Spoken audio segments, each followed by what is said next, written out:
Kolkata RG Kar medical കോളേജിൽ junior doctor ബലാത്സംഗത്തിനിരയായി കൊല്ലപ്പെട്ട കേസിൽ പ്രതി കുറ്റക്കാരനെന്ന് കോടതി കണ്ടെത്തിയിരിക്കുന്നു. ശിക്ഷാവിധി തിങ്കളാഴ്ച. കേസിൽ സഞ്ജയ് റോയ് കുറ്റക്കാരനാണെന്ന് കോടതി കണ്ടെത്തിയിരിക്കുന്നു. പ്രോസിക്യൂഷന്റെ വാദങ്ങൾ കോടതി അംഗീകരിക്കുകയും ചെയ്തു. വിവരങ്ങളുമായി സ്വാതി ഇപ്പോൾ ചേരും. സ്വാതി, വലിയ തരത്തിൽ രാജ്യം ചർച്ച ചെയ്ത, രാജ്യത്തെ വല്ലാത്ത വിഷമത്തിലാക്കിയ ഒരു കേസായിരുന്നു ആർജിക്കർ മെഡിക്കൽ കോളേജിലെ ജൂനിയർ ഡോക്ടറെ ബലാത്സംഗം ചെയ്ത് കൊലപ്പെടുത്തി എന്നുള്ളത്.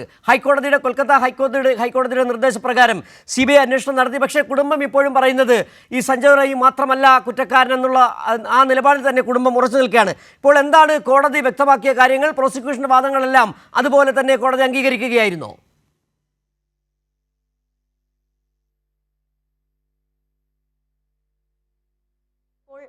കോടതിയിൽ സഞ്ജയ് റോയെ എത്തിച്ച് ഈ നടപടികൾ ആരംഭിച്ചപ്പോൾ പ്രോസിക്യൂഷന്റെ വാദത്തെ അംഗീകരിക്കുകയായിരുന്നു കോടതി.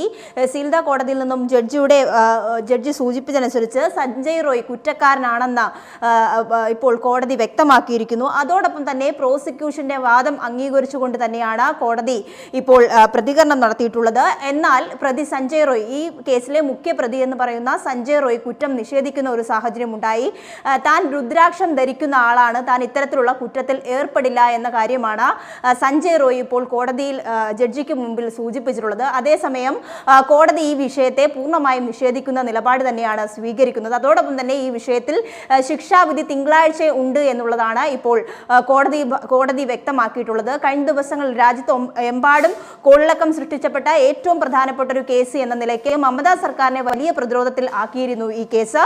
മാത്രമല്ല, പോലീസ് ഈ വിഷയത്തിൽ ഈ കേസ് പരിഗണിച്ചപ്പോൾ തന്നെ പോലീസിന് വലിയ തരത്തിലുള്ള ഈ കേസ് നടപടിക്രമവുമായി ബന്ധപ്പെട്ട് വലിയ കുറ്റങ്ങൾ പോലീസ് നടത്തിയിരുന്നു എന്നുള്ള ആരോപണങ്ങൾ ശക്തമായതിനു പിന്നാലെയാണ് ഇത് CBI ഏൽപ്പിച്ചത്. CBI ഈ വിഷയത്തിൽ മറ്റു പ്രതികളെ കൂടി അറസ്റ്റ് ചെയ്യുന്ന സാഹചര്യം ഉണ്ടായി. ഈ മെഡിക്കൽ കോളേജിലെ മുൻ പ്രിൻസിപ്പലായിട്ടുള്ള സന്ദീപ് ഘോഷിനെ അടക്കം അറസ്റ്റ് ചെയ്യുന്ന സാഹചര്യം ഉണ്ടായെങ്കിൽ പോലും ഈ തെളിവുകളുടെ അഭാവത്തിൽ സന്ദീപ് ഘോഷിനെ അടക്കമുള്ള പ്രതികളെ മാറ്റി നിർത്തിക്കൊണ്ട് മുഖ്യപ്രതി ഇദ്ദേഹമാണ്, അല്ലെങ്കിൽ ഈ സഞ്ജയ് റോയ് ആണ് എന്നുള്ള നിഗമനത്തിലേക്കായിരുന്നു CBI എത്തിയത്. അതേസമയം കുടുംബത്തിനും അതോടൊപ്പം തന്നെ അവിടെയുള്ള ഈ മെഡിക്കൽ കോളേജിലെ ഡോക്ടർമാർ അടക്കം ഈ വിഷയത്തിൽ വലിയ ആരോപണമാണ് CBIക്കെതിരെ ഉയർത്തുന്നത്. CBI ഈ വിഷയത്തിൽ കൃത്യമായൊരു അന്വേഷണം നടത്തിയില്ല എന്നുള്ള ആരോപണം കൂടി നിലനിൽക്കുന്നുണ്ട്. ഇന്ന് രാവിലെ ഈ ട്രെയിനി ഡോക്ടറുടെ പിതാവ് പ്രതികരിച്ചപ്പോൾ പോലും സൂചിപ്പിച്ചത് CBI ഈ വിഷയത്തിൽ കൃത്യമായൊരു അന്വേഷണം നടത്തിയിട്ടില്ല. DNA ടെസ്റ്റിൽ അടക്കം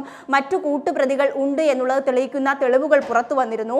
4 ആൺകുട്ടികളും ഒരു പെൺകുട്ടിയും ഈ ഒരു സംഭവത്തിൽ ഏർപ്പെട്ടിട്ടുണ്ട് എന്നുള്ള DNA പരിശോധനാ ഫലമടക്കം പുറത്തു വന്നിട്ടും മറ്റുള്ളവരെ സംരക്ഷിക്കുന്ന ഒരു നിലപാടിലേക്ക് CBIയും അതോടൊപ്പം നേരത്തെ ഈ കേസ് അന്വേഷിച്ചിരുന്ന പോലീസും പോയിരുന്നു എന്നൊരു ആരോപണം ഇന്നുകൂടി ആ കുട്ടിയുടെ ഈ ട്രെയിനി ഡോക്ടറുടെ പിതാവ് പ്രതികരിച്ചിരുന്നു. അതോടൊപ്പം തന്നെയും കേന്ദ്ര സർക്കാരിനെതിരെയും രൂക്ഷമായൊരു വിമർശനം ഈ വിഷയത്തിൽ സൂചിപ്പിച്ചിട്ടുണ്ട്.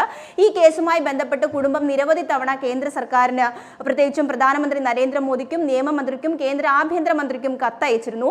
ആ കത്തിൽ ഇതുവരെയും ഒരു പ്രതികരണം പോലും കേന്ദ്ര സർക്കാരിന്റെ ഭാഗത്ത് ഉണ്ടായിട്ടില്ല എന്നുള്ളതും ആ കുട്ടിയുടെ അച്ഛൻ സൂചിപ്പിച്ചിട്ടുണ്ടായിരുന്നു. അതിന് പിന്നാലെയാണ് ഇപ്പോൾ കോടതി ഈ വിഷയം പരിഗണിക്കുമ്പോൾ ശിക്ഷാവിധി തിങ്കളാഴ്ച ഉണ്ടാകും എന്നുള്ളതാണ് മനസ്സിലാക്കുന്നത്.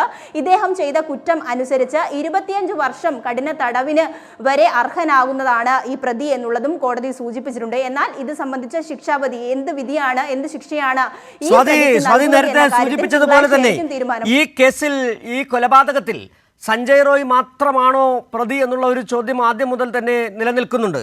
അതോടൊപ്പം തന്നെ എടുത്തു പറയേണ്ടതാണ്, ഈ സംഭവം ഉണ്ടായതിനു ശേഷം ആർജിക്കർ മെഡിക്കൽ കോളേജ് അധികൃതർ, പ്രിൻസിപ്പാൾ അടക്കം എടുത്തിട്ടുള്ള നിസ്സംഗ നിലപാടുകൾ, മമതാ സർക്കാർ എടുത്ത നിസ്സംഗ നിലപാടുകൾ, അതോടൊപ്പം തന്നെ കേന്ദ്ര സർക്കാരിൻ്റെ ഭാഗത്തു നിന്നുണ്ടായ അലംഭാവം, ഇതെല്ലാം ഈ കാര്യത്തിൽ രാജ്യം ചർച്ച ചെയ്യുകയും ചെയ്തതാണ്. ഒരേ സമയം തന്നെ സഞ്ജയ് റോയ്ക്കൊപ്പം പ്രതികളാണ് ഈ ആർജിക്കർ മെഡിക്കൽ കോളേജ് അധികൃതർ, മമതാ സർക്കാർ, കേന്ദ്ര സർക്കാർ എല്ലാം തന്നെ. എന്തൊരു നിസ്സംഗതയായിരുന്നു ഇതുമായി ബന്ധപ്പെട്ട് പുലർത്തിയതെന്ന് രാജ്യം ചർച്ച ചെയ്യുകയും ചെയ്തു. നേരത്തെ സ്വാതി സൂചിപ്പിച്ചതുപോലെ തന്നെ ഒരു 3 ആൺകുട്ടികളും ഒരു പെൺകുട്ടിയും അടങ്ങുന്നവരുടെ DNA ടെസ്റ്റിന് പരിശോധന ഫലം അടക്കം പുറത്തു വന്നിട്ട് അതൊന്നും പരിഗണനയ്ക്ക് എടുക്കാത്തത് എവിടെയൊക്കെ എപ്പോഴും ദുരൂഹത നിലനിൽക്കുന്നു എന്നതിലേക്ക് വിരൽ ചൂണ്ടുന്നുണ്ട്.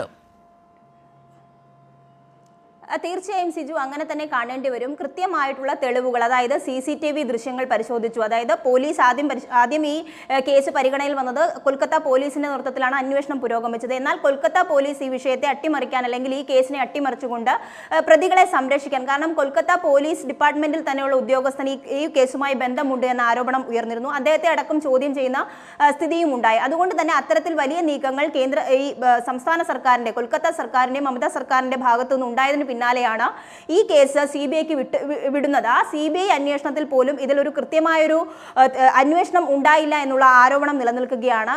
രാജ്യത്തെമ്പാടും വലിയ വിഷയമായി, വലിയ രീതിയിൽ ചർച്ച ചെയ്യപ്പെട്ട ഒരു വിഷയമാണ്.